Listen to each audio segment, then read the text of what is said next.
ஆயுத எழுத்து நிகழ்ச்சிக்கு உங்களை அன்போடு வரவேற்கின்றோம் நேர்களே. மீண்டும் சமஸ்கிருதம் தமிழ்த்தாய் வாழ்த்து சார்ந்த ஒரு சர்ச்சை தமிழகத்தில் எழுந்திருக்கிறது. தமிழ்த்தாய் வாழ்த்து பாடும்போது எழுந்து நிற்கவில்லை என்ற ஒரு சர்ச்சை அது வந்து ஓய்ந்து போக தற்போது மீண்டும் தமிழ்த்தாய் வாழ்த்து சார்ந்த சர்ச்சை.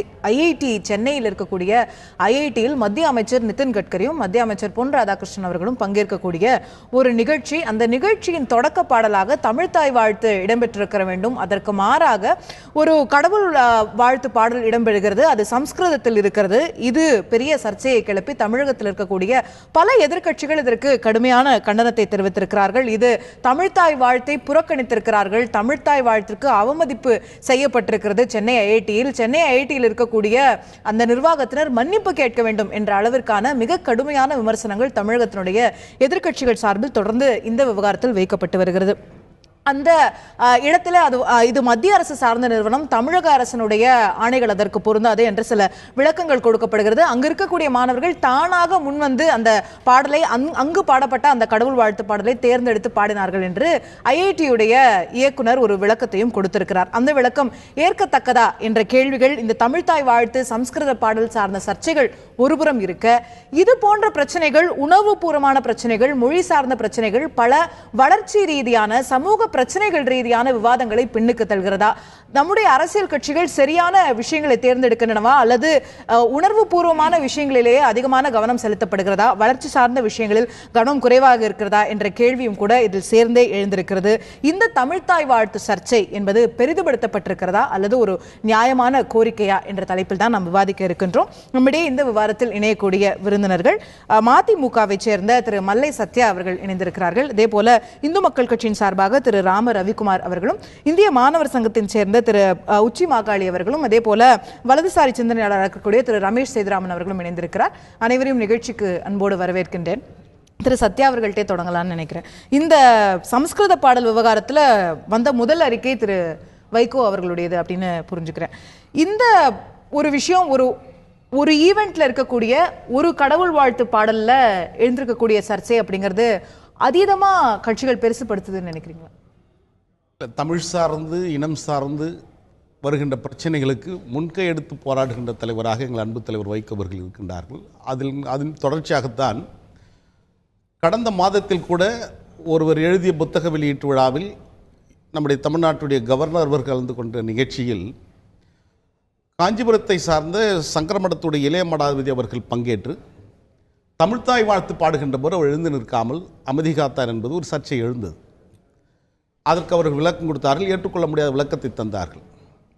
அதற்கு பின்பால் உருவான நிகழ்வு தான், அதனுடைய தொடர்ச்சி தான் இப்பொழுது ஐஐடியில் நடைபெற்றிருந்த நிகழ்ச்சிகள். தமிழ்த்தாய் வாழ்த்து பாடினால்தான் எழுந்து நிற்க வேண்டும், தமிழ்த்தாய் வாழ்த்தை பாடாமல் நம்முடைய சமஸ்கிருத பாடல்களை பாடிவிட்டு சென்றால் என்ன என்ற நிலைமைக்கு தான் இன்றைக்கு ஐஐடி நிறுவனம் தள்ளப்பட்டிருக்கிறது. இந்தியாவுடைய மதச்சார்பின்மைக்கும் இறையாண்மைக்கும் ஒருமைப்பாட்டுக்கும் வேட்டு வைக்கின்ற விதத்தில் தான் இந்த நிகழ்வு நடைபெற்றிருக்கிறது. இதுல 2-3 கேள்வி. இல்ல அவமதிப்பு, தமிழ் அவமதிக்கப்பட்டிருக்கிறது அப்படின்னு சொல்றீங்க. எப்படி அவமதிக்கப்பட்டிருக்கு இந்த இடத்துல? வேற ஒரு மொழி பாடலை பாடுனா அது நம்ம மொழிக்கு அவமதிப்பா? அவர்கள் மொழி பாடுவதில் நாங்கள் எந்த மாற்று கருத்தும் சொல்ல. ஏன் தமிழ்த்தாய் வாழ்த்து பாடவில்லை? அதுதான் முக்கியமான கேள்வி. இப்போ பிரச்சனை, அப்போ தமிழ்த்தாய் வாழ்த்து ஏன் பாடலைங்கிறது பிரச்சனையா, இல்ல தமிழ்ல ஏன் பாடலைங்கிறது பிரச்சனையா, இல்ல கடவுள் வாழ்த்து ஏன் பாடணும்ன்றது பிரச்சனை? தமிழ்த்தாய் வாழ்த்து என்பது இறைவணக்கத்தை தொடர்ந்துதான். அது இறைவணக்கத்தில் துவங்கி தமிழ்த்தாய் வாழ்த்தில் துவங்கி இறுதியாக தேசிய கீதத்தில் முடித்து வைப்பதுதான் மரபு. ஆனால் ஐஐடியில் மத்திய அமைச்சர்கள் இருவர் பங்கேற்ற அந்த நிகழ்வில், புரிந்துணர்வு ஒப்பந்தம் போடுவதற்காக அமைக்கப்பட்ட அந்த நிகழ்வில் தமிழ்த்தாய் வாழ்த்தும் பாடவில்லை, தேசிய கீதம் பாடப்படவில்லை. அப்படி என்றால் தேசிய கீதம் கடைசியில பாடவில்லை என்பதுதான் குற்றச்சாட்டா இருந்தது. அமைச்சரே சொல்லியிருக்கிறார். இந்த காலகட்டத்தில் தமிழ்த்தாய் வாழ்த்து பாடுவதற்கு பதிலாக வேற எதுவும் பாடி இருக்கிறார்கள். அப்படி என்றால் அங்கே படிக்கின்ற மாணவர்களில் வேறு மதத்தை சார்ந்தவர்கள் இருப்பார்கள் என்று ஏற்றுக்கொண்டால், இஸ்லாமிய மதத்தை சார்ந்த மாணவர்கள் இருப்பார்கள். ஆனால் அவர்கள் வழக்கமாக துவங்குகின்ற ஒரு தொழுகைக்கு முன்பாக ஒழிக்கப்படுகின்ற பாங்கை பாடிவிட்டு அந்த நிகழ்ச்சியை அவங்க துவங்கத்திற்கு ஒத்துக்கொள்வார்களா? நிறைய இஸ்லாமிய கல்வி நிறுவனங்கள்ல பண்றாங்கல்ல. இப்போ இஸ்லாமிய பள்ளிக்கூடங்கள் நடப்பதோ அல்லது இந்து பள்ளிக்கூடங்கள் நடப்பதோ கிறிஸ்துவ பள்ளிக்கூடங்கள் நடப்பதோ பிரச்சனை அல்ல. இது அரசு சார்ந்த ஒரு நிகழ்வு என்பதுதான் கேள்வி. தமிழ்த்தாய் வாழ்த்து கட்டாயமா பாடணும் அப்படிங்கிறது தமிழக அரசு சார்ந்த நிறுவனங்களுக்கு மட்டும்தான் அப்படிங்கறத நீங்க 1970ஆம் ஆண்டு ஏறக்குறைய ஒரு நூற்றாண்டுகளாக பாடப்பட்ட அந்த தமிழ்த்தாய் வாழ்த்து, மனோன்மணியம் சுந்தரனார் பிள்ளை அவர்கள் எழுதிய அந்த தமிழ்த்தாய் வாழ்த்து ஒரு சீரமைக்கப்பட்டது. எப்பொழுது சீரமைக்கப்பட்டது என்றால், சமஸ்கிருதம் இறந்த மொழி என்று அதில் இருந்த சொல்லாடலை அகற்றிவிட்டு, ஏனென்றால் ஒரு மொழியை கொச்சப்படுத்தக்கூடாது என்கிற பெருந்தன்மையோடு அன்றைய முதலமைச்சராக இருந்த தலைவர் கலைஞர் அவர்கள் அதை அறிவிக்கின்றார். 1970 அந்த ஜியோவில் கல்வி நிறுவனங்கள், அரசு கல்வி நிறுவனங்கள், அரசு விழாக்கள், அது தமிழக அரசுடைய ஒரு ஜீவோங்கிறது மத்திய அரசுக்கு பொருந்தாதுங்கிறது திரு சத்யா அவர்களுக்கு இல்ல. மத்திய அரசாங்கம் என்பது அந்த நிறுவனம் ஒண்ணு டெல்லியில ஏன் பாடலன்னு கேட்கல, குஜராத்ல ஏன் பாடலன்னு கேட்கல, தமிழ்நாட்டுடைய தலைநகர்ல ஏன் பாடலன்னு தான் கேட்கிறோம். அதற்கு மேல இன்னொரு வார்த்தை நான் கேட்க விரும்புறேன். இப்ப சமஸ்கிருதம் எந்த மாநிலத்தில் பேசப்படுகின்ற மொழியாக இருக்கு, எந்த மாநிலத்தோட அலுவலக மொழியாக இருக்கிறது, எந்த மாநிலத்தில் மக்கள் அந்த மொழியை பேசுகிறார்கள், எந்த மாநிலத்தில் பேசாத ஒரு மொழிக்கு ஏன் இவ்வளவு முக்கியத்துவத்தை மத்திய அரசாங்கம் வழங்குகிறது என்பது எங்களுடைய கேள்வி. ஓகே, நம்ம திரும்ப அந்த கேள்விகளுக்கு வருவோம். சில கேள்விகள் நீங்க எழுப்பியிருக்கீங்க. திரு ராவரமிக்குவர் அவர்களுடைய முதற்கட்ட பார்வையை நான் பெற விரும்புறேன். தமிழ்த்தாய் வாழ்த்து ஒரு மத்திய அமைச்சர் பங்கெடுக்கக்கூடிய ஒரு விழா நடக்குது, அதுல கடைசியா தேசிய கீதம் பாடுறாங்க. தமிழ்நாட்டில் அந்த விழா நடக்குதுன்னு போது ஏன் தமிழ்த்தாய் வாழ்த்து பாடப்படலை அப்படிங்கிறது ஒரு நியாயமான கேள்வி தானே? ரொம்ப நியாயமான கேள்வி. உங்களுடைய கேள்விக்கு பதில் சொல்வதற்கு முன்பாக, ஒரு 1600 தமிழர்களை கொன்று கான்கிரீட் அந்த பிண குவியல் வச்ச அந்த பாதிரியாரை பத்தி எந்த விவாதமும் அந்த விஷயத்தை திசைதிருப்பதற்காகத்தான் இது போன்ற ஒரு விவாதம். ஒரு சிறிய ஒரு பிள்ளையார் பாட்டு பாடுனாங்கிறது தேச துரோகமாங்க நான் கேட்கிறேன். 4 வரி 5 வரி சமஸ்கிருதத்துல பிள்ளையார போற்றி பாடிட்டாங்க, தமிழ்த்தாயை அவமதிக்கல. அங்க இறைவணக்கம் என்பது அந்த நிகழ்வுடைய முறையாக இருந்திருக்கிறது.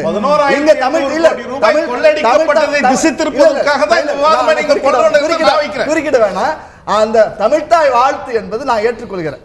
ஆனால் இந்த தமிழ்த்தாய் வாழ்த்தை நான் ஏத்துக்கிறேன். ஏன்னா இது திராவிட தாயினுடைய வாழ்த்து. தமிழ்த்தாய் என்பது எங்க பாரதியார் எழுதி வாழிய செந்தமிழ் வாழ்க தமிழர் வாழிய பாரத மணித்திரு நாடுன்னு சொன்னார் பாருங்க, அது வரணும். நீங்க இது எடிட்டிங் செஞ்சுட்டு இந்த தமிழ்த்தாய் வாழ்த்தை நம்ம ஏற்கிறோமா இல்லையாங்கிறது ஒரு பெரிய இல்ல. இதுல எடிட்டிங் பண்ணாங்க. உங்களோட கருத்துக்களை நான் மறுக்கல. தமிழ்த்தாய் வாழ்த்தை ரவிக்குமார் ஏத்துக்கிட்டு சத்யா ஏத்துக்கிறாங்க. ஆனா இதுதான் தமிழக அரசுடைய தமிழ்த்தாய் வாழ்த்து. இன்னைக்கு நம்ம எல்லாரும் ஏத்துக்கிறோம். அதுல உங்களுக்கு விமர்சனங்கள் இருக்கலாம். தமிழ்த்தாய் வாழ்த்து என்பது ஒரு இறைவணக்கத்தோடு சார்ந்தது, அதை நாங்க மதிக்கிறோம் இருக்கார். பகுத்தறிவு பேசியவர்கள் எல்லாம் இன்று இறைவணக்கம் பேசியதை நான் முழுக்க ஆதரிக்கிறேன். ரொம்ப சந்தோஷமுங்க. எங்க ஐயா வீரமணி தமிழுக்கா அப்படியே கொந்தளிக்கிறார். அவரு தமிழ்த்தாய் வாழ்த்துக்கு ரொம்ப போற்றி புகழ்ந்து நான் தான் தமிழை காப்பாத்துவேன்னு சொல்றாரு. எங்க அண்ணன் போன்றவர் சொல்கிறார்களே, சன்சைன் ஒரு பள்ளி எங்க என்ன ஸ்டாலின் நடத்துற அவருடைய உறவினர் நடத்தக்கூடிய பள்ளி, அங்க தமிழே பேசக்கூடாது. அங்க போய் நான் தமிழை கட்டி காப்பாத்துறேன் ஒரு போராட்டம் ஆர்ப்பாட்டம் நடத்துவதற்கு இந்த தமிழக காங்கிரஸ் உரிமை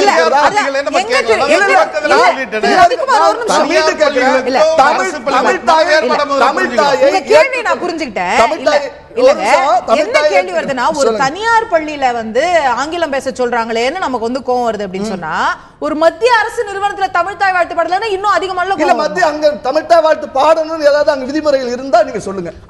அந்த பள்ளியில வந்து என்னென்ன இருக்கணும்னு விதிமுறை இருக்கா? இல்ல நீங்க கேட்க அது ஒரு தனியார் பள்ளியை பத்தி நம்ம கேள்வி கேட்போம்.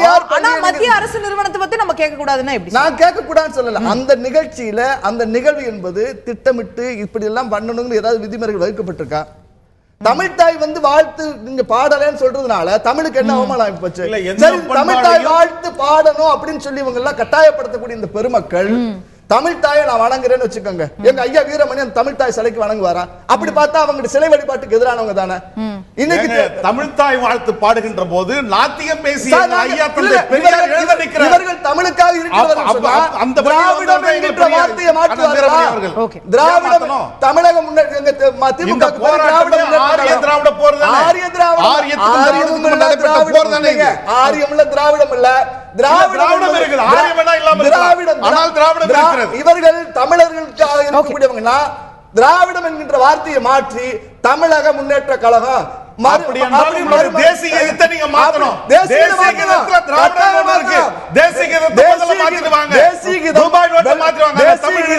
தேசிய கீதம் வெள்ளைக்காரனை போற்றி துதித்த அந்த பாடல் ஏற்க மாட்டோம், தேசிய கீதத்தை ஏற்க மாட்டோம். என்ன அப்படியே போயிட்டே இருக்க முடியுமா?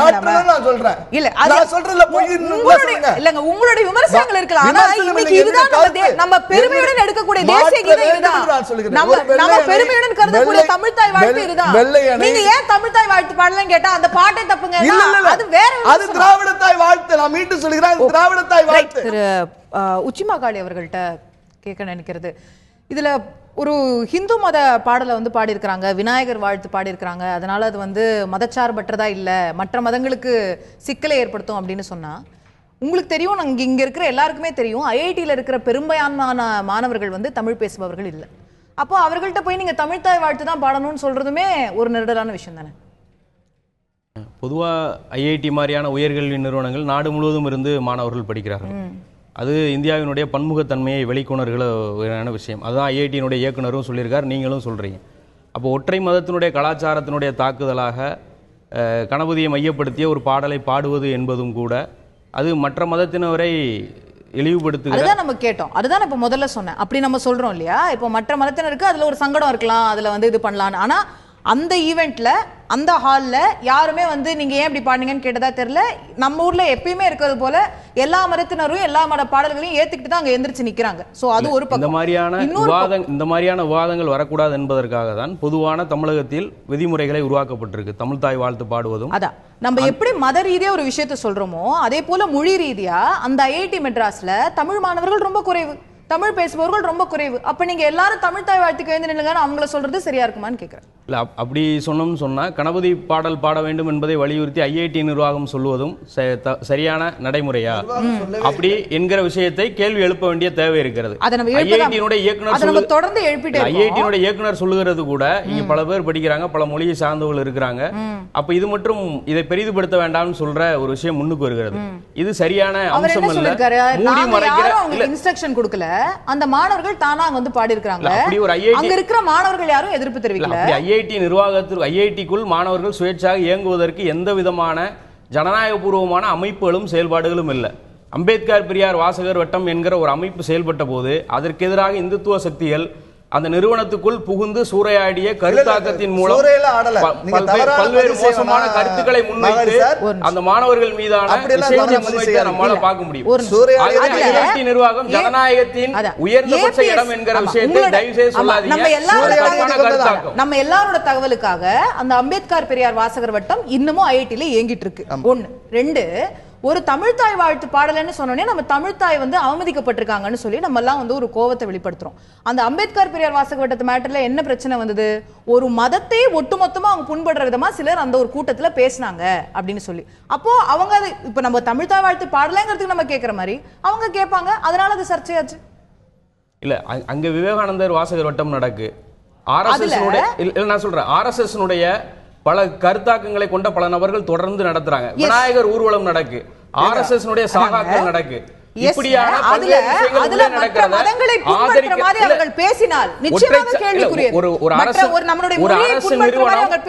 ஒரு அரசு நிறுவனம் மதச்சார்பின்மையோடு நடைபெற வேண்டும் என்பதற்கு எதிராக சென்னை ஐஐடி நிகழ்கிறது. விவேகானந்தர் ஒரு மொழிக்கு ஒரு மதத்துக்கு நான் ரொம்ப இயல்பா சொல்றேன். தமிழகத்தில் விஜயேந்திரனுடைய நடவடிக்கை, ஆண்டாளை வைத்த பிரச்சாரம், அதை தொடர்ந்து தமிழகத்தில் மதவாத அரசியலை முன்னெடுப்பதற்கான நடவடிக்கை பிஜேபி திட்டமிட்டு அரசியல் ரீதியாக தமிழகத்தில் முன்னெடுப்பதற்காக விஜயேந்திரனுடைய நடவடிக்கையை தொடர்ந்து தமிழகத்தில் தமிழ்த்தாய் வாழ்த்துக்கு எதிரான நடவடிக்கையை நாங்கள் தொடர்ந்து செய்வோம் என்கிற ஒற்றை கலாச்சார தாக்குதல், மதச்சார்பின்மைக்கு எதிரான நடவடிக்கையாகத்தான் இன்றைக்கு ஐஐடி நிறுவனத்துக்குள் நடைபெறுகிறது. அது தொடர்வதை நிறுத்த வேண்டும். நான் திரு ரமேஷ் சேதுராமன் அவர்களுடைய முதற்கட்ட பார்வையும் கேட்க விரும்புறேன். இதுல வந்து தமிழ் பாட்டா சம்ஸ்கிருத பாட்டா யாரை எதை பண்ணாங்க அப்படிங்கறதெல்லாம் தாண்டி ஒரு அரசு கல்வி நிறுவனத்துல ஒரு மதம் சார்ந்த பாடல் அப்படின்னு சொல்லும் போது நம்ம நாட்டோடைய பிரியாம்பிள்லயே செக்யூலரிசம் அப்படிங்கிறது வந்து இருக்கு.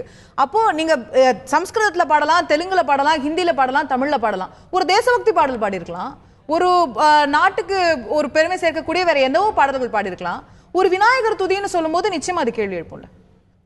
சரி, நம்ம தமிழ்த்தாய் வாழ்த்தை பத்தி பேசும்போது அதுல நீங்களே சொல்லிட்டீங்க, முதல்ல ஒரு தமிழ் அரசு நடத்தும் ஒரு விழாவோ இல்லை தமிழ் அரசை சார்ந்த அதிகாரிகளோ இல்லைன்னா தமிழ் அரசாங்கத்தை சார்ந்த மந்திரிகளோ முதலமைச்சரோ இவங்கெல்லாம் பங்கேற்கும் போது தமிழ்த்தாய் வாழ்த்து பாடணும். இப்போ என்னோட ஒரே கேள்வி என்னன்னா, நம்ம முன்னாள் முதல்வர் திரு கருணாநிதி அவர்கள் அவர் போய் இஸ்லாமியர்களோட இதில் வந்து பங்கேற்கிறார். அங்கே தமிழ்த்தாய் வாழ்த்து எல்லா ப்ரோக்ராம்லையும் பாடியிருக்காங்களா? அப்போ அது அவர் முதலமைச்சர், அது அவர்களுடைய தனிப்பட்ட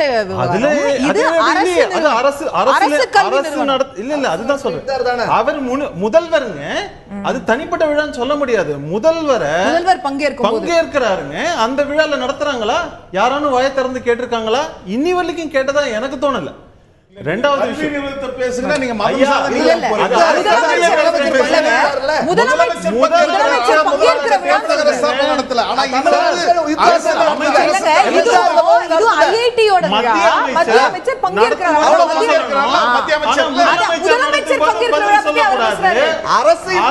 தமிழக முதலமைச்சர் பங்கேற்கிற தமிழ்த்தாய் வாழ்த்து ஒழிக்கப்படுகிறதா?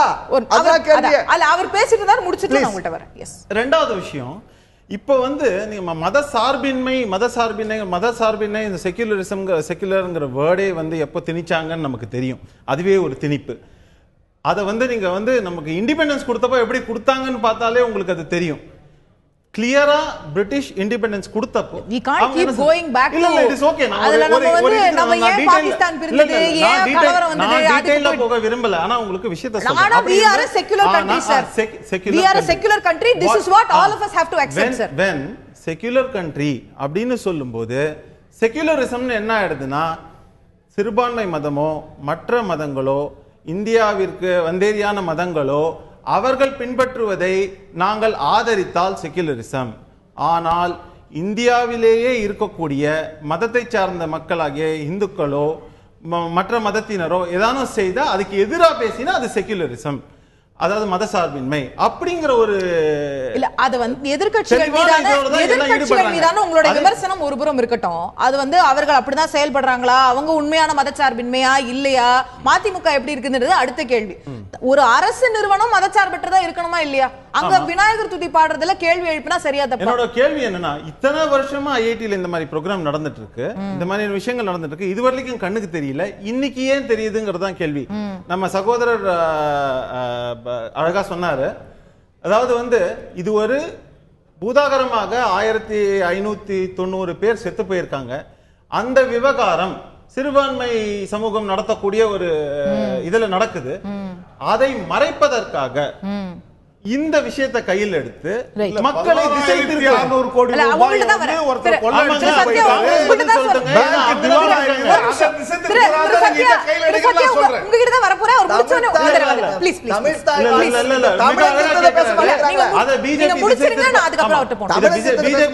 இவங்களோ திசை திருப்ப வேண்டிய அவசியம் இல்லை. காரணம் என்னன்னா, அதை கொடுத்தவங்க காங்கிரஸ்காரங்க, அதுல முழுக்க முழுக்க அவங்க தான் பதில் சொல்லியானோ. இதை பிஜேபி திசை திருப்பவே வேண்டாம். ஏன்னா மோர் அண்ட் மோர் அவங்க நடத்துறதுல பாத்தீங்கன்னா கம்ப்ளீட்டா காங்கிரஸ் தான் எக்ஸ்போஸ் ஆறாங்க. அவங்களோட லிங்க் தான் இருக்கு. விஜய் மல்லையாவோட விஷயமா இருக்கட்டும், இந்த விஷயமா இருக்கட்டும். சோ அதை பத்தி நான் பேச வேண்டிய விஷயம் இல்லை. ஆனா இப்போ என்ன மாதிரி ஆகுதுன்னா, இப்போ ரொம்ப சிம்பிள் எக்ஸாம்பிள் சொல்றேன். தமாக தமிழ் மாநில காங்கிரஸ் இன்னைக்கு போராட்டம் பண்றாங்க. இதே தமிழ் மாநில காங்கிரஸின் தலைவர் யாருன்னு பாத்தீங்கன்னா, இந்த திருவையாறுல தியாக பிரம்மம் நடக்குது. அதுல எல்லா பாட்டும் பாடுறாங்க. அதுல தியாகராயர் பாடிய தமிழ் அல்லாத பாட்டுகளை பாடக்கூடியது அதுல கமிட்டில நான் சொல்றேன். நான் சொல்றது சோங்கிறதே கிடையாது. அதுதான் சொல்றேன். ஒரு அரசு கல்வி நிறுவனத்திற்காக இல்லங்க, அது அரசு நடத்துற விழா கிடையாதுங்க. ஒரு தியாகராஜருடைய ஆராதனையில தியாகராஜர் பாட்டு தான் பாடுவாங்க. அங்க பாரதியார் பாட்டு பாட மாட்டாங்க. பாரதியார் ஆராதனையில பாரதியார் பாட்டு பாடுவாங்க. ஆனா அரசு கல்வி நிறுவனம் வரும்போது வேற, எல்லாருக்கும் பொதுவானது. யாரானும் அரசியல் சார்ந்த தலைவர்களோ அதுவும் குறிப்பாக தமிழக அமைச்சர்களோ யாரும் இது பண்ணா அங்க வந்து தமிழ் தாய் வாழ்த்து பாடப்படுறது இல்ல. அத கேள்வி கேட்பாரு அவரு. என்னைக்கான அதை பத்தி பேசி இருக்காரா? அதனால இது வந்து அரசியல் நோக்கத்திற்காக இந்த பிரச்சனை கிளப்பப்படுகிறதே தவிர மத்த எதுக்காகவும். திரு மல்லை சத்யா அவர்கள்ட்ட கேட்க நினைக்கிறது, தொடர்ந்து குற்றச்சாட்டு திரு ரவிக்குமார் அவர்களும் சொன்னாரு, திரு ரமேஷ் சேதுராமன் அவர்களும் சொல்றாரு, நிறைய பிரதான பிரச்சனைகள் தமிழ்நாட்டில் இருக்கு, அதெல்லாம் திசை திருப்பும் விதமா எதிர்க்கட்சிகள் இந்த உணர்ச்சி பூர்வமான பிரச்சனைகளை தான் கையில் எடுத்துடுறாங்க. உதாரணத்துக்கு இந்த செங்கல்பட்டு விஷயத்த ரவிக்குமார் அவர்கள் குறிப்பிட்டாரு. இன்னைக்கு வந்து தொழில் ரீதியான முதலீடுகளை ஈர்ப்பதில் மிக கடைசி இடத்துல தமிழ்நாடு இருக்கு அப்படிங்கிற செய்திகள் இருக்கு. ஸோ இது மாதிரியான வளர்ச்சி சார்ந்த பிரச்சனைகள்லாம் பின்னுக்கு போயிருதா? எதிர்க்கட்சிகள் சரியான விஷயத்தை கையில் எடுக்குதா? இல்ல, தமிழ்நாட்டுடைய ஜீவாதார பிரச்சனைகளான காவிரி முல்லை பெரியார் பிரச்சனைகளுக்காக தொடர்ந்து தமிழ்நாட்டில் இருக்க அனைத்து கட்சிகளும் இணைந்து போராடி கொண்டிருக்கிறது. அது ஷேடோ முதலமைச்சர் என்று சொல்லப்படுகின்ற தமிழ்நாட்டுடைய எதிர்க்கட்சி தலைவர் அண்ணன் தளபதி ஸ்டாலின் அவர்கள் அனைத்து கட்சி கூட்டத்திற்கு பின்னால் தான் தமிழக அரசு கூட்டுகிறதா அல்லது நாங்கள் கூட்டட்டோமா என்று சொன்னதற்கு பின்னால் தான் ஏறக்குறை 2007க்கு பின்னால் கலைஞர் அவர்கள் முதலமைச்சராக இருந்த போது கூட்டிய அந்த கூட்டத்திற்கு பின்னால் இப்பொழுதுதான் காவிரிக்காக முதலாக கூட்டம் கூட்டப்பட்டு அடுத்ததாக பிரதமரை சந்திக்க போகிறார் என்று சொல்கிறார். இந்த அழுத்தம் யாரால் கொடுக்கப்பட்டது? பேருந்து கட்டணத்துக்காக யார் போராடியது? பேருந்து கட்டணத்திற்காக மறியல் செய்தோம், அதற்காக பாலேஸ்வரம் கருணை இல்லம் பத்தி தமிழ்நாட்டுடைய ஷேடோ முதலமைச்சரின் கருத்து என்ன? அவர் மலேசியா போயிட்டு இப்பதான் வந்திருக்கிறார், இன்னைக்கு தான் வந்திருக்கிறார். ஆனா என்னை பொறுத்தவரை இந்த பார்வையில ஒரு புனிதமான நோக்கத்திற்காக உருவாக்கப்பட்ட அமைப்பு, அதில் மாற்றம் கருத்து இல்லை. மரண தருவாயில் இருப்பவர்களை எடுத்து சென்று அவர்களுக்கான உதவிகள் செய்கின்ற அந்த புனிதமான நோக்கத்திற்கு கொண்டு வரப்பட்டதில் அந்த பின்பற்றிய வழிமுறைகள் தவறாக போயிருக்கிறது. அடுத்ததாக நான் கேட்கின்ற கேள்வி, அவ்வளவு எளிதா சொல்ல முடியுமா? நம்ம வெறும் வழிமுறை தாங்க தவறு அப்படின்னு எவ்வளவு பெரிய குற்றச்சாட்டுகள். 1500 பேருடைய விஷயம் மதிமுக பொதுச்செயலாளர் கூட கடுமையா பேசுறாங்க. 1500 பேர் 1590 பேர் கொலை செய்யப்படவில்லை, இறந்திருக்கிறார்கள்.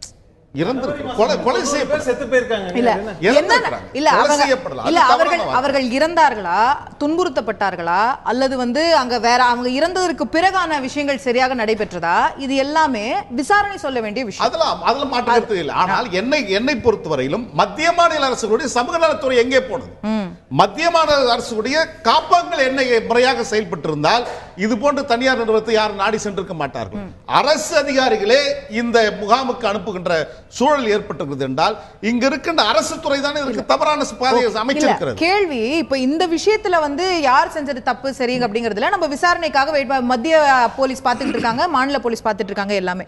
கேள்வி வந்து இந்த மாதிரி பிரதான பிரச்சனைகளை காட்டிலும் ஒரு ஐஐடியில் இருக்கக்கூடிய ஒரு விழாவில் இருக்கக்கூடிய ஒரு கடவுள் வாழ்த்து பாடலை தான் நம்ம வந்து பெருசா எடுத்துக்கிறோமா அப்படிங்கிற. தமிழ்நாட்டில் இருக்கின்ற அத்தனை பிரச்சனைகளுக்கும் தமிழ்நாட்டில் இருக்க அனைத்து கட்சிகளும் குரல் கொடுத்து கொண்டிருக்கின்றார். இங்கே நாங்கள் கேட்கின்ற கேள்வி, சமஸ்கிருதம் எந்த மாநிலத்தோட ஆட்சி மொழியாக இருக்கிறது?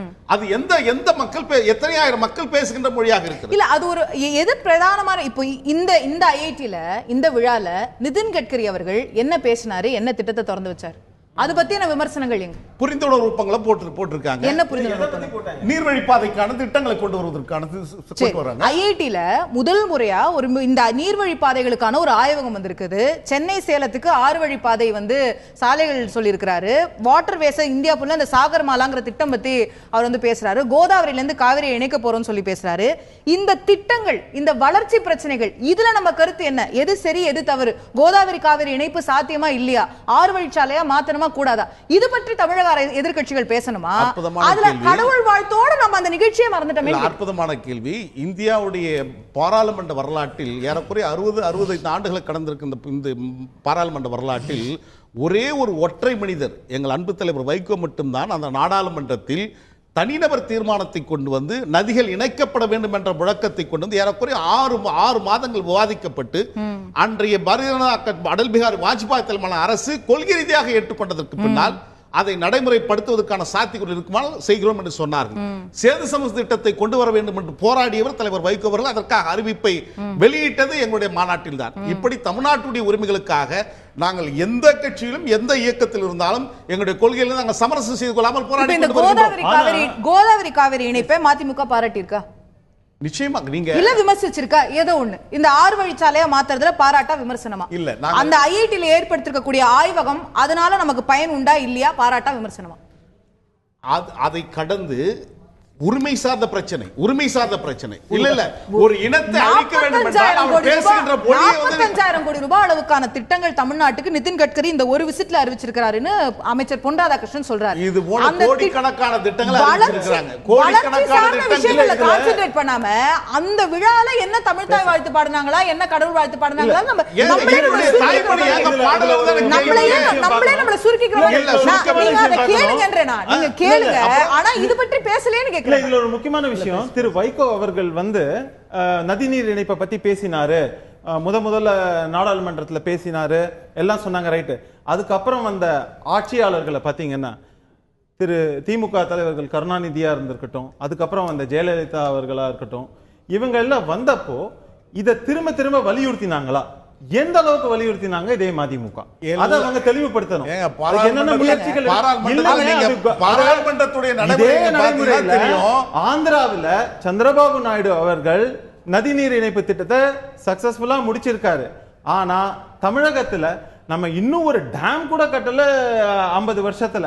இதுக்கப்புறம் செக் டேம் கட்டியிருக்கலாம், எவ்வளவு விஷயங்களை நிறைய செக் டேம்ஸ் கட்டியிருக்கோம். நம்ம கரெக்டான விஷயங்களை பண்ணவே இல்லை. ஏன்னா மணல் அள்ளணுங்கிற ரீசனுக்காகவே நம்ம எவ்வளவோ தண்ணிய, நமக்கு வந்த காவேரி தண்ணியா இருக்கட்டும், ஒவ்வொரு தமிழக பட்ஜெட்லயும் நம்ம எவ்வளவு செக் டேம் கட்டிருக்கோன்றத வந்து தொடர்ந்து சொல்லிட்டே தான் இருக்காங்க. அது தடுப்பணைகள் அப்படிங்கிறது தொடர்ந்து மத்திய அரசாங்கம் வந்து மாற்றாந்தாய் மனப்பான்மையோடு இந்த பிரச்சனை அணுகிறது என்பது மாற்றுக்கிறதுக்கு இடம் இல்லை. சட்லஜ் நதி பஞ்சாபுக்கும் ஹரியானாக்கும் இடையில் ஓடுகின்ற அந்த பிரச்சனை தீர்த்திருக்காங்க. நர்மதை ஆட்டு பிரச்சனை, கோதாவரி ஆட்டு பிரச்சனை, ரவி பியாஸ் ஆறு, இவையெல்லாம் வட இந்தியாவில் இருக்கின்ற காரணத்தினால் அது சுமூக தீர்வு கொண்டு வரப்பட்டிருக்கிறது. ஆனால் தமிழ்நாட்டில் இருக்கின்ற பிரச்சனைகள் முல்லை பெரியாறு, காவிரி, பாலாறு இவற்றில் நாங்கள் தொடர்ந்து வஞ்சிக்கப்பட்டிருக்கின்றோம். ஏறக்குறைய 40 ஆண்டுகளை கடந்த நிலையில் ஒரு காவிரி நீர் பிரச்சனையை பொறுத்தவரையிலும் இதை கொண்டு வருவதற்கான போராட்டங்கள் என்பது நீண்ட போராட்டம். இதை கடந்துதான் இன்றைக்கு இதை நாம் கொண்டு வந்திருக்கோம். இது மத்திய அரசு கொண்டு வர வேண்டிய முயற்சிகள், இதற்கு அடுத்ததாக மத்திய அமைப்புகள் கொண்டு வர வேண்டிய சூழலாம் இருக்கிறது. ஆனால் முதலமைச்சர் பேசியதற்கு பின்னாலும் ஏன் பிரதமர் அவர்கள் அறிவிக்காமல் சென்றார் என்ற கேள்விகள் எழுந்திருக்கிறது. அதை தான் தலைவர் வைகோ அவர்கள் பேசியிருக்கிறார்கள். குறுக்கிட வரும் மன்னிக்கணும், அண்ணன் வந்து நிழல் முதலமைச்சர் ஸ்டாலின் அவர்கள் அப்படின்னு ஒரு வார்த்தை குறிப்பிட்டார். நான் சொல்லல, இதாங்க இந்திய அரசியல் சந்தோஷம். அவர் நிழல் முதலமைச்சராகவே இருக்கட்டும், நிழல் முதலமைச்சர் சகோதரர் ஸ்டாலின் அவர்கள் இந்த கருணை இல்லம் என்கின்ற பெயரில் 1590 பேரை கொலை செய்த, படுகொலை செய்த, விசாரணை நடக்கட்டும், அந்த கர்த்தரின் ஏஜென்ட்டை காப்பாத்துறதுக்கு மனித உரிமை செயல்பாட்டாளர் என்று சொல்லி தமிழ்நாட்டில் ஏதாவது விஷயத்தை சங்கர்ராமன் கொலை பண்ணது நீங்க என்ன பண்ணீங்க? பேசி முடிச்சிடுறேன். இந்த கொலை, இந்த படுகொலை பாலேஸ்வரம் சர்ச்சு அந்த பாதிரியார் செய்த அந்த மனித உரிமை மீறல் சம்பந்தமா சீமான் எங்கே சென்றார்? கம்யூனிஸ்ட்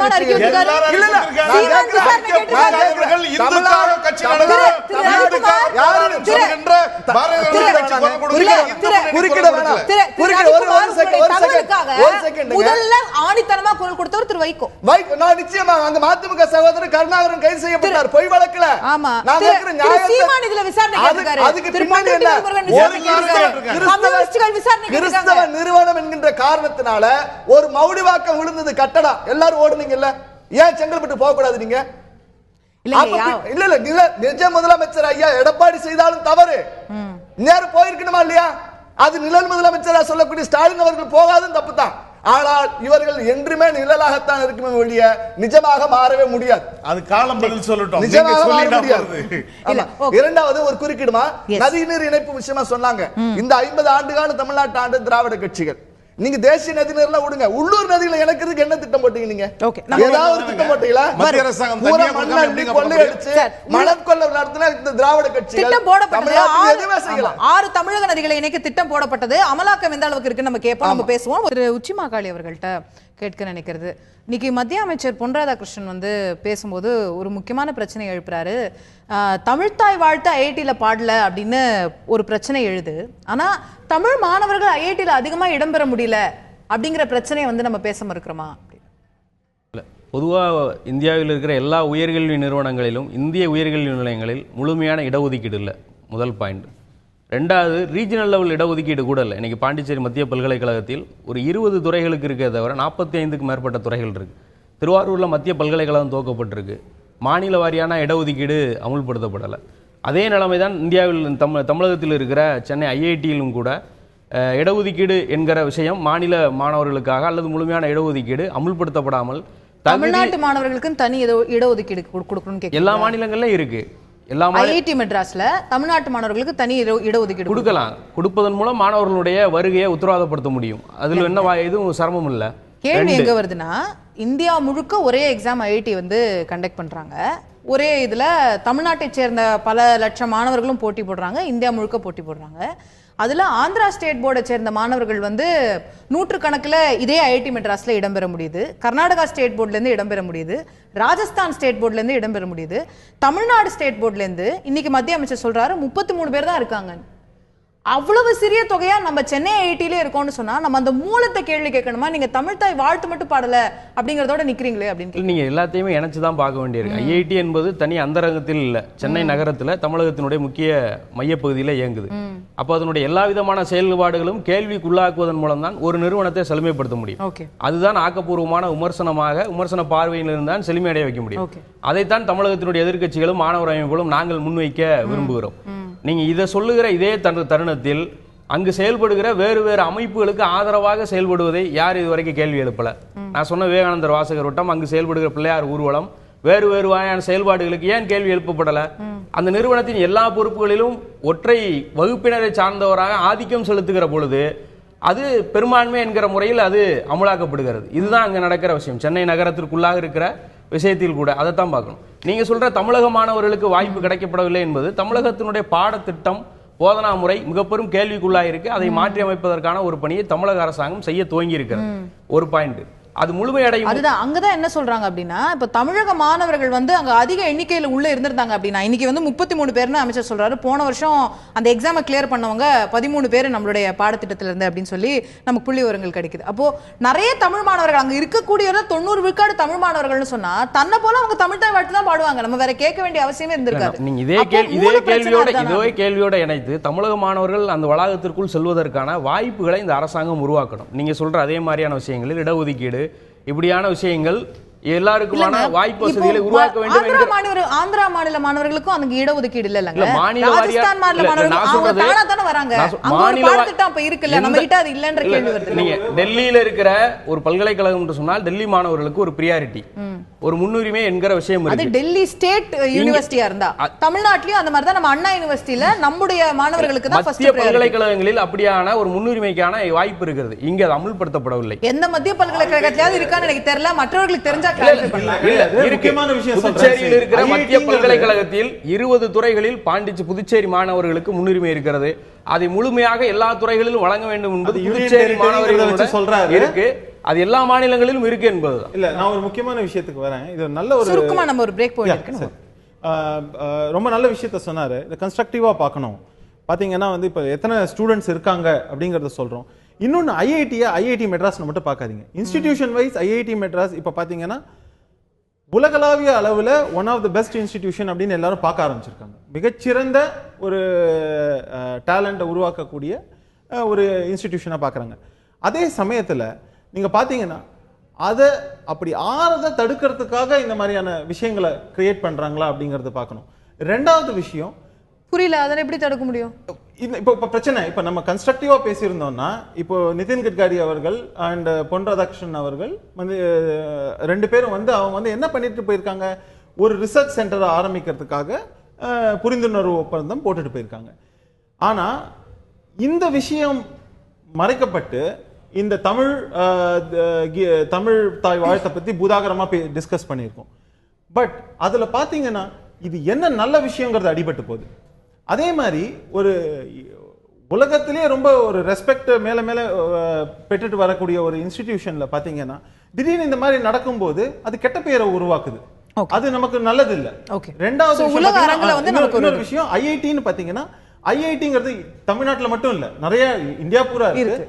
தமிழ் ஸ்டூடெண்ட்ஸ் நல்லா படிச்சாங்கன்னா அவங்க எல்லாருமே போய் சேரலாம். அது ஏன் பண்ண கூடாது? எஸ், ராம ரவிக்குமார் அவர்கள்ட்ட கேட்க நினைக்கிறது, இது வந்து ஒரு ஐஐடில ஒரு இடத்துல இந்த மாதிரி பாடினாங்க, சமஸ்கிருதத்துல பாட்டு பாடினாங்க, அதனால என்னங்க அப்படின்னு எளிமையா கேட்குறீங்க. ஆனா என்ன பிரச்சனை வருதுன்னா, எதிர்க்கட்சிகள் ஏன் இவ்வளோ கடுமையா இதுல குரல் கொடுக்குறாங்க அப்படின்னா, மத்திய அரசாங்கத்துடைய ட்ராக் ரெக்கார்ட் அப்படிங்கறத நம்ம சேர்த்து பார்க்க வேண்டியிருக்குல்ல. இது பாஸ்போர்ட்ல வந்து ஹிந்தியே நம்ம வந்து வச்சுக்கலாம் அப்படின்ற ஒரு பிரச்சனை வருது. சம்ஸ்கிருத வாரம் கொண்டாட்டம் அப்படின்றது வந்து ஒரு கட்டாயப்படுத்தப்படுகிறதா அப்படிங்கிற சர்ச்சை வருது. நிறைய இடங்கள்ல மீண்டும் மீண்டும் இந்த நெடுஞ்சாலைகள்ல இருக்கக்கூடிய இதுல வந்து ஹிந்தி திடீர்னு இணைக்கப்படுதுங்கிற பிரச்சனை வருது. மதிமுக பொதுச்செயலாளரோட அறிக்கையில தான் குறிப்பிட்டிருந்தாருன்னு நினைக்கிறேன். இன்னைக்கு வானொலியில நம்ம இதுல ரேடியோல கேட்கக்கூடிய அரசு விளம்பரங்கள் கூட மத்திய அரசு விளம்பரங்கள் நம்ம ஹிந்தியில தான் கேட்க வேண்டியது இருக்கு. தமிழ்நாட்டில் இருக்கிற ரேடியோல தமிழ்ல போட மாட்டேன்றாங்க. அப்போ தொடர்ந்து இந்த மாதிரி வந்துட்டே இருக்கும்போது அந்த ட்ராக் ரெக்கார்ட்ல இதுவும் சேரும்போது ஆஹா பத்தியா இதுவும் அதுதான் அப்படின்ற அவங்களுடைய அந்த சேர்த்து பார்க்க தமிழனை பூரா கும்மிடி பூண்டி தாண்டி போனா இவன் குருடனா இருக்கணும், மொழி குருடனா இருக்கணும்னு மாத்துறதுக்கான முயற்சியை திராவிட கட்சிகள் செஞ்சிருச்சு. கேரளாவில் தமிழ் மலையாளம் இருக்கு, ஆங்கிலம் இருக்கு, ஹிந்தி கத்துக்கிறான், அதனால மலையாளம் அழியலை. கர்நாடகத்தில் கன்னட மொழி இருக்கு, ஆங்கிலம் இருக்கு, ஹிந்தி இருக்கு, அதனால கன்னட மொழி அழியலை. தமிழ்நாட்டில் நீங்க தமிழும் இங்கிலீஷ் மட்டும் படிச்சுக்கோங்க, ஹிந்தி கத்துக்காதீங்கன்னு சொல்லி யார் சொன்னா? யாருங்க ஹிந்தி கத்துக்காதீங்க? கேரளாவில் ஹிந்தி திணிச்சாங்களா? கர்நாடகா ஹிந்தி திணிச்சாங்களா? தமிழ்நாட்டுல தமிழன் ஹிந்தி படிக்கிறதுக்கு தயவு செஞ்சு குறுக்கிட வேணாம். விருப்ப பாடமா இருக்கிறது யாருமே கேட்கறாங்க. கட்டாய பாடமா இருக்க கூடாது. ஒரு மொழி கத்துக்கிட்டதுனால என்ன பிரச்சனை ஆகுது? எங்களெல்லாம் ஹிந்தி படிக்காதுன்னு சொல்லிட்டு இல்ல ஒரு நிமிஷம் என்ன மட்டும் ஹிந்தி படிக்காதுன்னு சொல்லிவிட்டு படிக்காதன்னு சொன்ன குடும்பத்துல மட்டும் ஹிந்தி படிக்கலாம், பார்லிமெண்ட் போகலாம். படிக்காதன்னு யார் சார் சொன்னா? ஏங்க எங்க படிக்கிறது இதே தமிழ்நாட்டுல தான் ஹிந்தி பிரச்சார சபா இருக்கு. வருஷத்துக்கு லட்சக்கணக்கான மாணவர்கள் ஹிந்தி படிக்கிறாங்க. யாரும் தடுக்கல. தமிழக அரசு தடுக்கல. ஹிந்திக்கு விரோதமாக இவர்கள் பிரச்சாரம் செய்யக்கூடிய இவர்கள் தமிழை ஹிந்தி கத்துக்கிட்டா என்னங்க தப்பு? நாட்டுல பிரச்சனை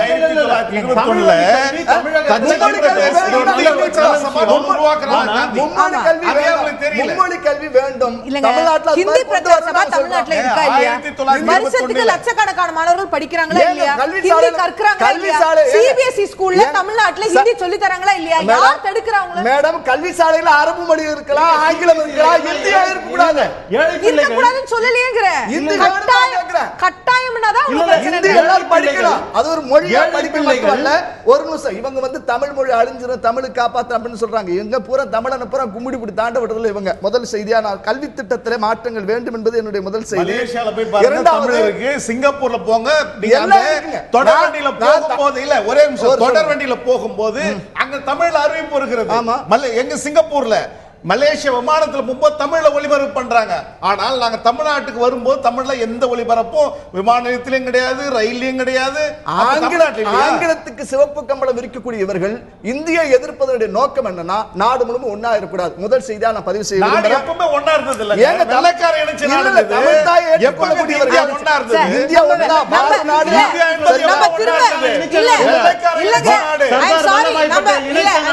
நம்ம திரும்ப இல்லங்க பிரிட்டிஷ் இந்தியா திரும்ப பாகிஸ்தான் ஏம்போச்சு. இதெல்லாம் நம்ம போக வேண்டாம். இது இந்தியா, யுனைடெட் இந்தியா. இந்தியாவை உடைப்பதற்கு இவர்களை போன்றவர்கள் செயல் செய்கிறார்கள். ஒரு செய்தி நான் சொல்ல விரும்புறது, மாண்புமிகு மத்திய அமைச்சர் பொன் ராதாகிருஷ்ணன் அவர்கள், நீங்க மதசார்பற்ற அரசு சொன்னீங்க, இந்து ஏழை மாணவர்களுக்கு கல்வி உதவி பெற்றுத் தருவேன் சொல்லி போராட்டம் நடத்தி ஜெயிச்சார். 4 ஆண்டுகள் ஆச்சு.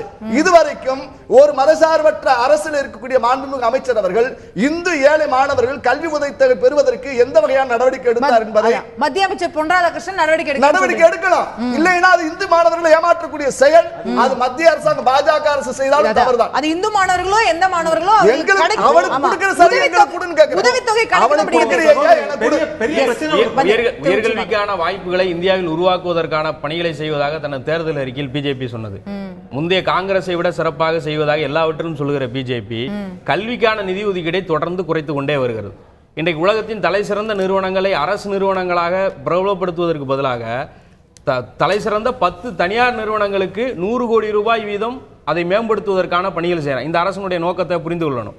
தமிழகத்தில் தாழ்த்தப்பட்ட பழங்குடியின மாணவர்களுக்கான அரசாணை எண் 92க்கான கட்டணம் 1800 கோடி ரூபாய் 3 ஆண்டுகளா பாக்கி இருக்கு. இதே மத்திய பிஜேபி அரசாங்கம் கன்னியாகுமரி மாவட்டத்தில் ஜூலை போராட்டம் என ஆயிரக்கணக்கான இந்து மாணவர்களை திரட்டி மேரிக்கும் இஸ்லாமியர்களுக்கும் கொடுக்கிறார்கள் என்கிற மதவாத கருத்தை முன்வைத்து ஜூலை போராட்டம் 4 ஆண்டுகள் முன்பு நியாயமான கருத்து நடத்தி வெற்றி பெற்று இன்னைக்கு இந்து மாணவர்களை இந்துக்களுக்கு எதிரான துரோகம் இழைத்த அவங்களுக்கு உதவித்தொகை கிடைக்கல எல்லா விஷயத்திலும் இது ஒரு இந்துக்களுக்கு ஆதரவா பேசல, இது ஒரு பிரித்தாளும் சூழ்ச்சியினுடைய ஒரு நடவடிக்கை இல்ல. இது எல்லாரும் சமாதானமா இருக்கிறத எல்லாரும் விரும்புறோம். அது ஒண்ணு பிரித்தாளும் சூழ்ச்சி. அந்த கல்வி உதவித்தொகை பெற நடவடிக்கை எடுக்கணும்ன்றது நீங்க சொல்றீங்க, நான் புரிஞ்சுக்கிறேன். நல்ல விஷயம் இதுல வந்தது பாத்தீங்கன்னா, இப்போ கான்ஃபிளிக்ட் ஆஃப் இன்ட்ரெஸ்ட்னு சொல்லுவோம். இப்போ இன்னைக்கு அரசாங்கம் நடத்தக்கூடிய பள்ளிகள்ல ஏன் தரம் மேம்படுத்தப்படுவதில்லை அப்படிங்கறத நம்ம கொஞ்சம் தெளிவா பார்க்கணும். அரசியல் கட்சிகள், கட்சியை சார்ந்த தலைவர்கள், ஆட்சியில் இருப்பவர்கள், இவர்களது குடும்பத்தாரும் கல்வி நிறுவனங்கள் நடத்துகின்றனர். அப்பொழுது அவர்களுக்கு அரசு பள்ளிகள், அரசு கல்லூரிகளின் தரத்தை உயர்த்த வேண்டிய ஒரு மனநிலை இருக்குமா? இதை நீங்க ஒரு சில ஃபாரின் கண்ட்ரீஸ்ல பண்ண முடியாது. கான்ஃபிளிக்ட் ஆஃப் இன்ட்ரெஸ்ட்ங்கிறது ரொம்ப தெளிவா இருப்பாங்க. ரெண்டாவது விஷயம் நீங்க சொன்னீங்க ஹிந்தி கத்துக்க தான் ஹிந்தி பிரச்சார சபா இருக்கு. ஏன்னா தமிழ்ங்கிறது நான் தமிழ் மீடியத்துல படிச்சதுக்கு அப்புறம் ஆங்கில மீடியம் படிச்சு எல்லாம் பண்ணேன். ஹிந்தி பிரச்சார சபா வழியா தான் படிச்சேன். ஆனா ஒரு விஷயம், தமிழ்நாட்டில் அதிகமா ஹிந்தி பசங்க படிக்கிறாங்க. ஆனா ஒரு விஷயம் நீங்க தெரிஞ்சுக்கணும், தமிழ் மொழி வழி கல்வி கத்துக் கொடுக்கறாங்க, ஆங்கில வழி கல்வியும் கத்துக் கொடுக்கறாங்க. ஆனா அது கூடவே நான் சொல்றது அதை விட்டுட்டு சொல்லல. ஏன்னா எவ்வளவுக்கு எவ்வளவு மொழிகள் கற்றுக்கொள்கிறார்களோ அவ்வளவுக்கு அவ்வளவு நம்ம மாணவர்களுக்கு ஆப்ஷன்ஸ் இருக்கும். காஷ்மீர் முதல் கன்னியாகுமரி வரைக்கும் கூடுதல் மொழியும் கத்து கொடுக்கறதுக்கு இது. இப்போ நவோதயா பள்ளிகள் எடுத்தீங்கன்னா தமிழ்நாட்டுல கிடையாது. ஆனா இதே இங்கே கம்யூனிஸ்ட்கள் எதிர்க்கிறார்கள். ஆனா இதே கேரளால நவோதயா பள்ளிகள் இருக்கு. அதெல்லாம் நம்ம கொண்டு வரோம். நான் திரு மல்லேசத்தை அவர்கிட்ட கேட்க நினைக்கிறது, நம்ம தமிழக அரசு பள்ளிகள்ல ஹிந்தி கூடுதல் பாடமா கூட இருக்கக்கூடாது, அது நமக்கு தேவையில்லை அப்படின்னு சொல்றோம். ஆனா தமிழை முதல்ல கட்டாய பாடமா ஆக்க முடிஞ்சிருக்கா நம்மளால? இல்ல, 1967 அண்ணா முதலமைச்சர் ஆனதுக்கு பின்னால் மும்மொழி கொள்கை என்பதை இருமொழி கொள்கையாக மாற்றார். ஆமா. அப்போ இனி தமிழர்கள் பெரும்பான்மையாக வாழ்கின்ற இந்த மாநிலத்தில் தமிழ் தான் ஆட்சி மொழி, தொடர்பு மொழியாக ஆங்கிலம் இருக்கட்டும். மொழி சிறுபான்மையினர் அவர்கள் மொழி விரும்புகின்ற மொழியை அவர்கள் விருப்ப பாடமாக படிக்கட்டும் என்று தான் சொல்றார். ஆனால் இது வருத்தத்திற்குரிய ஒரு செய்தி என்னவென்றால், ஆங்கில மோகத்தின் காரணமாக தமிழ்நாட்டில் இருக்கின்ற இன்றைக்கு இருக்கின்ற இளைய தலைமுறையர் தமிழ் பேச தெரியாமல், தமிழ் படிக்க தெரியாமல், எழுத தெரியாமல் இருக்கின்ற இளம் தலைமையில் உருவாகி விட்டார் என்பது வெட்கக்கேடான ஒன்று. அது காரணம் அரசோட சிஸ்டம் சரியில்லைன்றதா இல்லங்க பிரச்சனை. நம்ம ஹிந்திய ஒரு கூடுதல் பாடமா கூட இருக்க கூடாதுன்னு சொல்றோம். தமிழ்நாட்டுல இன்னைக்கு கூட நம்ம செய்திகள் வந்திருக்கு, நம்ம பார்க்க முடியுது. எல்லா பள்ளிகள்லயும் தமிழ் கட்டாயமா ஒரு பாடமா இருக்கணும் அப்படின்னு 2006 தமிழக அரசு சட்டம் ஏற்றுது. இன்னி வரைக்கும் அமல்படுத்த முடியலையே. எவ்வளவு தனியார் பள்ளிகள் இல்ல மற்ற மொழி சார்ந்த பள்ளிகள் எல்லாருக்கும் இன்னி வரைக்கும் விலக்கு கொடுக்கப்பட்டு இருக்கு. என்ன காரணம்னா, ஒரு சட்ட மசோதா கொண்டு வரதுக்கு பதிலாக ஒரு அரசாணை வெளியிட்டதன் காரணமாக அதை சேலஞ்ச் பண்ணி உச்சநீதிமன்றத்தில் போய் இந்த தனியார் பள்ளிகள்லாம் சேர்ந்து இன்னைக்கு அதுக்கு தடை அனுப்பிட்டுருக்கிறாங்க. ஆனால் உலகத்தின் தலை சிறந்த மொழிகளில் 6 செம்மொழியை வடிவமைத்த தமிழ் செம்மொழி பல்கலைக்கழகத்தில் தமிழுக்கு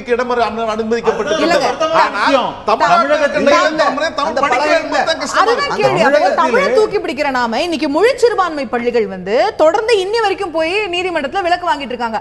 அதை நம்ம வலியுறுத்தி நம்ம பேசணுமா? எல்லாரும் முதல்ல தமிழ்நாட்டுல தமிழ் படிக்கணுங்க அப்படிங்கறதே வராத சூழ்நிலையில நம்ம ஒரு பாடலை வச்சுட்டு நம்ம அதை பெரிய சர்ச்சையாக்கி பழங்கால ஓலைச்சுவடின்னு எடுத்தீங்கன்னா ஐஐடில அதுக்கான ஒரு சேரை நம்ம கிரியேட் பண்ணி அதுக்கு உண்டான ஆய்வு பண்றதுக்கான முக்கியமா இன்வெஸ்ட் பண்ணிருந்தோம்னா அத நம்ம செஞ்சிருக்கோம். ஐஐடிலயும் நீங்க சொல்றது அந்த ஐஐடியும் மத்திய அரசு தானங்க செஞ்சிருக்கணும். ஆமாங்க, இல்லங்க தமிழகத்துல தமிழகத்தில் தஞ்சை தமிழ் பல்கலைக்கழகம் என்கிற ஒரு பல்கலைக்கழகம் உருவாக்கப்பட்டு அதற்கான பணிகள் செய்யப்படுகிறது. இந்த அரசாங்கத்தினுடைய பாராமுகமான நிதி ஒதுக்கீடும் அரசனுடைய கவனமின்மையும் அல்லது திட்டமிட்டு தனியார் பள்ளிகளை ஊக்குவிக்க வேண்டும் என்கிற முதலாளிகளுக்கு சார்புடைய நடவடிக்கையின் வெளிப்பாடுதான் தமிழகத்தில் அரசு பள்ளிகளில் கூட தமிழ் ஆக்கப்பட வேண்டும் என்கிற விதி அமுல்படுத்தப்படாமல் இருக்கிறது என்கிறதா இன்னைக்கு இருக்கிற நிதர்சனமான உண்மை. இல்லை, இந்த விஷயத்தை பொறுத்தவரை தமிழ் மொழியை பொறுத்தவரையிலும் அவசியம் அனைவரும் தமிழ் படிக்க வேண்டும் என்பதுதான் இன்னைக்கு வலியுறுத்தப்பட வேண்டிய செய்தி. ஆனால் அதற்கு மாறாக குறைந்தபட்சம் கூட அந்த தமிழ் தாய் வாழ்த்தை பாடுவதற்கு கூட அனுமதி இல்லை என்கின்ற போது இதே பிரச்சனை தான் நீடித்துக் கொண்டே போகிறது. இல்லங்க, மொழி சிறுபான்மை பள்ளிகளிலும் தமிழ் கட்டாய பாடமாக்கப்பட வேண்டும், அதை அவர்கள் ஏற்க வேண்டும் அப்படின்னு தமிழக எதிர்க்கட்சிகள் ஏன் கேட்கல? அதற்கான தொடர் போராட்டங்கள் நடந்து கொண்டுதான் இருக்கிறது. இதுவரைக்கும் அதற்கான- அறிவிச்சதா இல்ல, தெரியல. இதுவரைக்கும் அதற்கான அறிவிச்சதா போராட்டம் தெரியல. நடந்து கொண்டிருக்கு. இதுவரைக்கும் அறிவிச்சதா தெரியல. தாய்மொழி வழி இதுவரைக்கும் அறிவிச்சதா தெரியல. தாய்மொழி வழியில் கல்வி கற்க வேண்டும் என்கிற போது மொழி சிறுபான்மையருக்குரிய பாடத்திட்டம் அவர்கள் மொழியில் மேல் விசாரத்துல இது ஒன்றுதான் அதற்கான விதிவிலக்கு. பாடத்திட்டமா இருக்கட்டும்ங்க, கூடுதல் ஒரு பாடமா தமிழ் கத்துக்கலாம். ஆமா. தடை என்ன இல்ல. தப்பு இல்ல, இருக்கு? அவசியம் மேல் விசாரணை- ஆனா அது மாற்றம் இல்ல, அந்த நீதிமன்றம் தமிழ் கேட்டிருக்காங்க. அரசாங்கம் 2006 வந்து இன்ன வரைக்கும் இருக்கு. மேல் விசாரணைங்கிற ஊர்லமா தமிழ்ல நான் தேர்வு எழுத மாட்டோங்கிறாங்க. எங்களுக்கு உருது தான், அரபு மொழி தான் வேணுங்கிறாங்க. அப்ப எங்க இல்ல, போனாங்க? மொழி சிறுபான்மை நீங்க தானே பேசுறீங்க.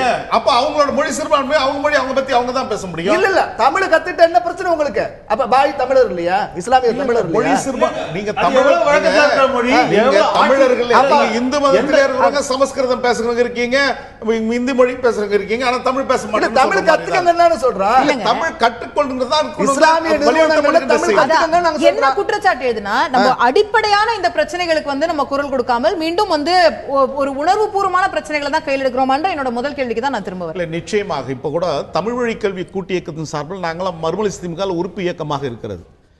தலைவர் மணியரசன் அவருடைய தலைமையில் இயங்குகின்ற அந்த போராட்ட குழு நாங்களாம் தொடர் போராட்டம் நடத்தி அதற்காக கைது கூட ஆகியிருக்கிறோம். தமிழ்ல கூட ஆங்கிலத்தில் தான் இனி தேர்வு எழுதணும்னு சொல்லி அம்மையார் ஜெயலலிதா அவர்கள் இருக்கின்ற போது ஒரு அறிவிப்பு வந்தவுடன் அன்றைக்கு பகலே நாங்கள் முற்றுகை போராட்டம் நடத்தினோம். 2 மணிக்கு என்னுடைய கவனத்துக்கு வராமல் செயலாளர் அறிவித்து விட்டார், உடனே ரத்து செய்திருக்காங்க. ஆக தொடர் போராட்டத்தில் நாங்கள் இது கலந்து கொண்டிருக்கின்றோம். தலைவர் வைகோ அவர்கள் தொடர்ந்து இதுக்காக போராடி கொண்டிருக்கின்றார்கள். ஆக தமிழ்நாட்டில் தமிழ் படிக்க வேண்டும், இது பயிற்று மொழியாக இருக்க வேண்டும் தான் வலியுறுத்தப்பட வேண்டிய செய்தியால் மாற்று கருத்துக்கு இடமில்லை. மாறி மாறி திமுக அதிமுக வந்து ஆட்சியில இருந்திருக்குது. இன்னைக்கும் கூட திராவிட முன்னேற்ற கழகத்தை ஏற்கக்கூடிய ஒரு நிலைப்பாட்டுல தான் மதிமுக இருக்குது. அப்ப நீங்க அவங்களெல்லாம் வலியுறுத்தி இருக்கணும் அப்படிங்கிற கேள்வியில வந்திருக்கோம். மறுமலர்ச்சி அவங்க என்ன திமுக செஞ்சிருக்காங்கன்ற இப்ப இவங்க என்ன கேள்வி எழுப்புறாங்க? மாறி மாறி திமுக அதிமுக இருந்தாங்க, தமிழ கட்டாய பாப்பனக்கு கூட ஆக்கலீங்களேன்னு கேக்குறாங்க. அதுதானே வந்து அவங்க பள்ளிக்கூடத்துல ஆக்கலாமா? அதற்கான அரசாணையை அவங்க பள்ளிக்கூடத்துல கலைஞர் அவர்கள் ஆக்கலாமா? அன்றைக்கு முதலமைச்சராக இருக்கும்போது 89 ஏப்ரல் மாதம் அவர் அறிவிக்கிறார். 67 திராவிட ஆட்சி ஆரம்பிச்சு நம்ம 2006 தான் தமிழை கட்டாயமாவே ஆக்குறோம். இல்ல தமிழ் இருக்கு, இல்ல தமிழ் தான் தொடர்ந்து வந்துகிட்டு இருக்குது. அண்ணா அவர்கள் அறிவித்ததற்கு பின்னால் தமிழ் தான் பயிற்று மொழியாக இருக்கணும்னு அறிவிக்கிறார். நிழல் முதலமைச்சருடைய உறவினர் ஸ்கூல்ல தமிழ் பேசினா ஃபைன்மா? அவர் முடிச்சிட்டு இல்லங்க, தனியார் தனியார் பள்ளிகளிலும் இதுதான் நிலைமை. நீங்க அவர் இவரெல்லாம் இல்ல, ஆளுங்கட்சியினர் நடத்துற பள்ளிகளா இருக்கு, இடங்கள்ல இருக்கு. இந்த அமைப்புகள் நடத்துகிற தமிழகத்தில் இந்த அமைப்புகள் நடத்துற பல பள்ளிகளில் தமிழ் பேசப்படுவதில்லை, சமஸ்கிருதமும் இந்தியும் வலியுறுத்தப்படுது. அதை நம்ம பேசணும், அது பொதுவாதத்துக்கு வரணும் இல்லையா? அது பொதுவாதத்துக்கு வர வேண்டிய தேவை. தமிழ் பேசுவது என்பது ஒன்று, ஆனால் எழுதவே சொல்லக்கூடிய இந்த விஷயங்கள் வந்து இந்த கல்வி, இந்த விஷயங்கள் எல்லாம் பாரத நாட்டுடைய உண்மையான வரலாறுகளை சொல்வதற்கு கல்வி திட்டத்தை மாற்றி அமைக்கணும். முதல் செய்திங்க. இரண்டாவது, மும்மொழி கல்வி திட்டம் தேவை. எங்க தமிழனுக்கு இந்தி தேவை, தமிழ் வாய்ப்புகள் வந்து தமிழ்நாட்டில் உருவாகாது.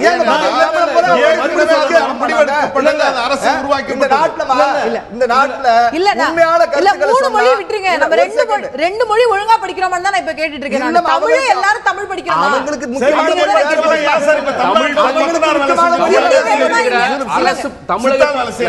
ஒரே கேள்விங்க, தமிழகத்தில் இருக்கிற அரசு பள்ளிகளை ஆக்கப்பூர்வமாக செயல்படுத்துவதற்கு தமிழகத்தின் எதிர்க்கட்சிகள் என்ன வைத்தது? இந்து அமைப்புகள் உள்ளிட்டு நான் கேட்கிறோம். தமிழகத்தில் மாணவர் அமைப்புகள் தொடர்ந்து போராடுகிறோம். அரசு பள்ளியினுடைய அடிப்படை கட்டமைப்பு வசதி, ஆசிரியர் பற்றாக்குறை, எல்லா விஷயம் இது அரசுடைய கொள்கை முடிவு என்கிற பெயரில் தனக்கு தேவையில்லாத விஷயங்களாக அஜெண்டாக்களாக இவர்கள் மாற்றுகிறார்கள். தமிழகத்தில் ஆளுங்கட்சியும் எதிர்க்கட்சியும் பல தனியார் பள்ளிகள் நடத்துவதனுடைய விளைவு, சார்பு நிலையோடு அதை அணுகுவதனுடைய விளைவு தமிழகத்தில் கல்வி வியாபாரமாக்கப்பட்டிருக்கிறது. அதனுடைய விளைவு அரசு பள்ளிகள் பாராமுகத்தோடு இன்னைக்கு அழிவின் விளிம்பில் இருக்கிறது. சாதாரண ஏழை எளிய மாணவர்களுடைய அரசு பள்ளியினுடைய கல்வி இன்னைக்கு தரம் சீரழிந்திருக்கு. நீங்க சொன்ன மத்திய பாடங்களுக்கான தேர்வுகளுக்கும் தயாரிப்புகளுக்கும் தமிழக மாணவர்களை செல்ல விடாமல் தடுப்பது இங்க இருக்கிற அரசு கட்டமைப்பும் அந்த நடவடிக்கையும் தான். அதில் மாற்றம் வராமல் அதற்குரிய நிதி ஒதுக்கீடு செய்யாமல், ஆக்கப்பூர்வமான பணியை செய்யாமல், வேறு விவாதித்து அதற்கான ஆக்கப்பூர்வமான பணிகளை செய்யாமல், அதற்கான திட்டமிடுதலை முன்னெடுத்து செல்லாமல் இது சாத்தியமடையாது. தமிழகத்தில் அரசு பள்ளிகளில் தாய்மொழி வழி கல்வி தமிழ் கற்க வேண்டும் என்கிற உத்தரவை அமுல்படுத்த வேண்டும் என்பதை தொடர்ந்து இந்திய மாணவர் சங்கம் வலியுறுத்துகிறோம். ஆனால் அதற்கான பணிகளை செய்வதற்கு ஆளும் அரசுகள் திராணியற்ற நடவடிக்கையோடு இருக்கிறது. இந்த கல்வி நிறுவனங்கள் நடத்தக்கூடிய பழைய அதிமுக திமுக மந்திரிமார்கள் அவங்க கல்வி நிறுவனத்துல தமிழர்களுக்கு சலுகை செய்யும்படியா யாருமே கட்டணம் இல்லாம தனியார் கல்வி நிறுவனங்களை பத்தி நம்ம பேசிட்டு இருக்கோம். யாருமே நாட்டுல கல்வி நிறுவனம் அவங்க நடத்துறதா அது அவங்களுடைய உரிமைங்க. அவங்க வந்து அரசு கல்வி நிறுவனங்கள்ல இது ஐஐடில இன்னைக்கு பிரச்சனை எழுந்திருக்கிறது. அரசு கல்வி நிறுவனங்கள்ல ஹிந்தி திணிக்கப்படுதா சமஸ்கிருதம் திணிக்கப்படுதான்ற கேள்வி. இந்தியாவுடைய பாஸ்போர்ட்ல வந்து நம்ம வந்து இங்கிலீஷ் வேணாம் நம்ம ஹிந்தி வச்சுக்குவோம் அப்படின்னு சொல்லப்பட்டதுன்னா அப்போ அதுதான் கேள்வி எழுப்புமே தவிர தனியார் பத்தின கேள்வி கிடையாது. இந்தி இருக்கிறார் என்ன பிரச்சனை நாட்டுல இல்ல இந்தி இருக்கிறார் என்ன பிரச்சனை சொல்றேன். இவர்கள் சொல்லுகிற விஷயம் எல்லாம் ஒரு மேல் பூச்சாக இருக்கு. நான் சொல்றேன், டெல்லி ஜவஹர்லால் நேரு பல்கலைக்கழகம், ஹைதராபாத் மத்திய பல்கலைக்கழகம், சென்னை ஐஐடி, பாண்டிச்சேரி மத்திய பல்கலைக்கழகம், புனேல இருக்கிற பிலிம் இன்ஸ்டியூட், நாடு முழுவதும் பிஜேபி ஆட்சி அதிகாரத்துக்கு வந்ததுக்கு பின்னால் கல்வியில் மதவாதம் என்கிற கருத்தாக்கத்தை முன்வைத்த அஜெண்டாவோடு செயல்படுகிறது. அதனுடைய நீட்சி தான் சென்னை ஐஐடி உள்ளிட்டு வரைக்கும் தொடர் கல்வியில கம்யூனிஸ்ட்காரங்க இருக்கலாம், கம்யூனிஸ்ட் சித்தாந்த பூத்தப்படலாம். சென்னை ஐஐடில இதுக்கு முன்னாடி எப்போ தமிழ்தாய் வாழ்த்து பாடப்பட்டது? ஏன் பாடல? பாட வேண்டும் என்கிற விதிமுறைகள் இருக்கு. அப்போ இது மத்திய பாஜக அரசுடைய சதி அப்படின்னு வராதுல. 1970ல இருந்து அவங்க என்ன சொல்றாங்க, ஐஐடில நாங்க தமிழ்தாய் வாழ்த்து பாடுனதே இல்லன்னு. அப்ப இதற்கு முன்னாடி தமிழகத்துல திமுக ஆட்சி, மத்தியில காங்கிரஸ் ஆட்சி இருந்திருக்கு. இதுக்கு மோடி காரணம் சொல்ல முடியுமா? ignorance of law is not an excuse ன்னு சொல்வாங்க. இதுல வந்து 1970ல there is no law that binds IIT Madras sir. நீங்க அந்த சட்டத்தை எடுத்து பாருங்க. இல்ல கல்வி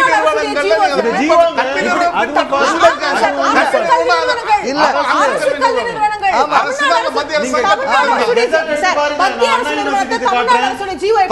தமிழ்நாட்டுடைய தலைநகர்ல நடத்துற அந்த பள்ளிக்கூடத்துல ஏன் நடத்தக்கூடாது?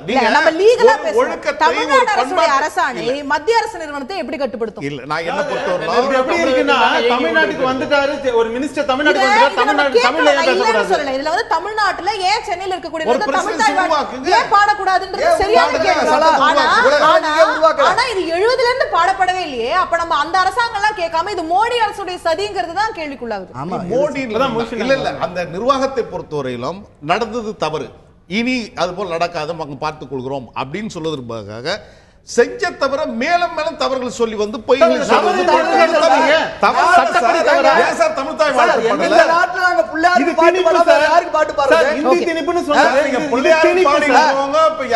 பாடிட்டு போங்க. ஆனால் ஏன் தமிழ்தாய் வாழ்த்து பாடல் பாடுவது கூட பிள்ளையாருக்கு பாடுவது கூட அரசு நிறுவனத்தில் பாடணுமா? ஒரு கேள்வி இருக்கு, நான் கேட்கிறேன். அரசு நிறுவனம் தான் எல்லாவற்றையும் அரசுதான் எல்லா விதமான மானியங்களை வழங்கி மானசரோவருக்கும் தமிழ்நாட்டுல வந்து இல்ல அதுக்கான மானியமும் தமிழ்நாட்டுல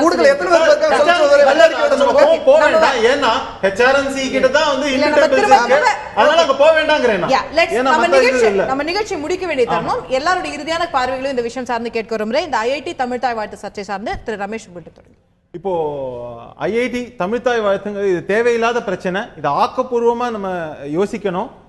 அது எப்படி தமிழ் மாணவர்கள் இன்னும் நிறைய ஐஐடியில சேர முடியும்? தமிழ் ஐஐடி மெட்ராஸ்னு சொல்லக்கூடிய சென்னையை சேர்ந்த ஐஐடியா இருக்கட்டும், இல்லை மற்ற ஐஐடியா இருக்கட்டும், அதற்கான கல்வியை எப்படி மேம்படுத்துறது?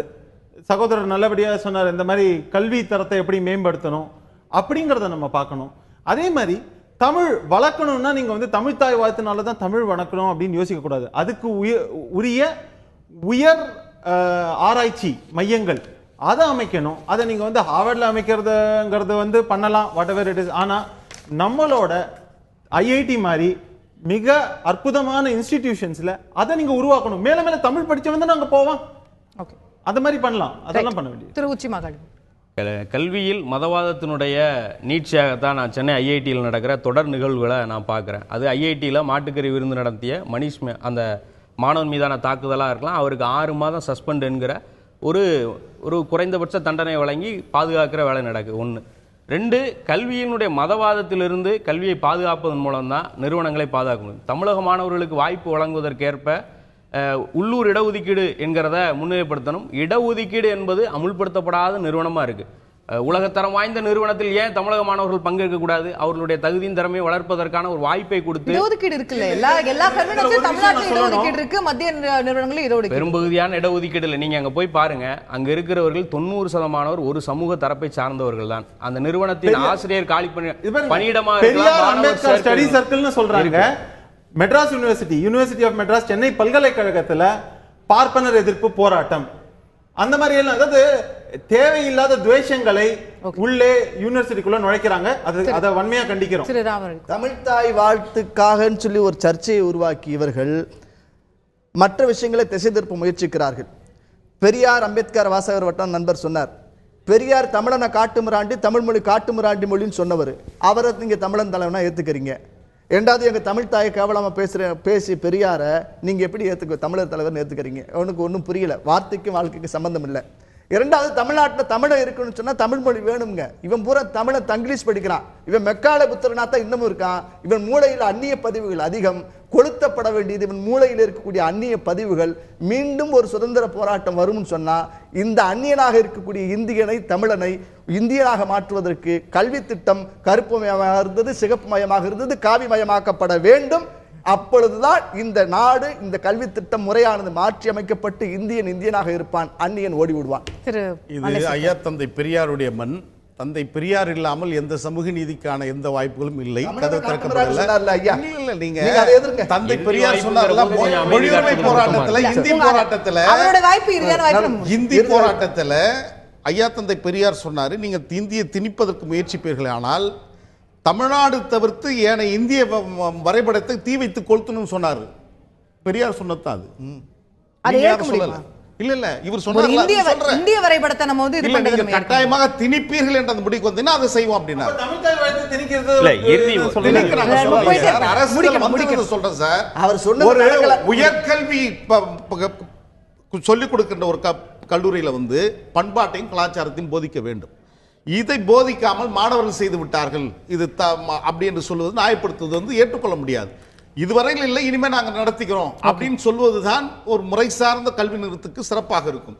எனவே இதுதான் இந்தியாவுடைய ஒருமைப்பாட்டிற்கு, மதச்சார்பின்மைக்கு சரியாக இருக்கும். ஐஐடி பொறுத்தவரையிலும் சமூக நீதி புறக்கணிக்கப்படுகிறது, இடஒதுக்கீடு அங்கே மறுக்கப்படுகிறது. இவையெல்லாம் அங்கே கட்டமைப்புக்குள் இருக்கின்ற காரணத்தினால் வெகு விரைவில் இதற்கான போராட்ட களங்களை தமிழ்நாடு நிச்சயம் சந்திக்கும்.